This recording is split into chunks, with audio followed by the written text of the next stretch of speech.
Now, let's move on to South Africa, where the president there, Jacob Zuma, says the continent must do more to support its weaker states. At a summit of regional leaders, Jacob Zuma defended his country's willingness to put up troops after a series of internal threats in countries like Chad, the Central African Republic and the Republic of Congo. But, as CCTV's Guy Henderson reports, Africa is still some way off from peacekeeping on its own. Pushing the Pan-African agenda, but not everyone's actually heard of Africa's parliament. Part of the African Union, one day envisaged as a legislative body, but right now playing just an advisory role. We should examine ways of empowering this august institution to enable it to discharge the responsibility entrusted to it.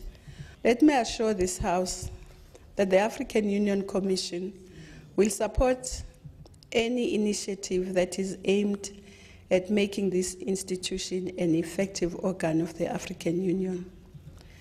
Standing shoulder to shoulder, we shall make this institution more functional, effective and potent to help achieve a people-centered African Union.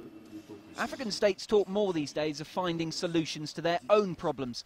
Jacob Zuma said so this weekend at a regional summit of leaders, calling on stronger countries to help out weaker ones in trouble, if necessary, with boots on the ground. But there are many limitations to any purely continental force. Realistically, it's the UN that leads.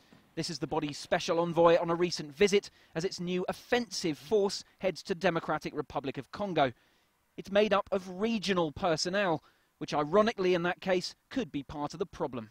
Although it goes in under the UN mandate, it is still a regional force consisting of South Africa, Tanzania and some other elements.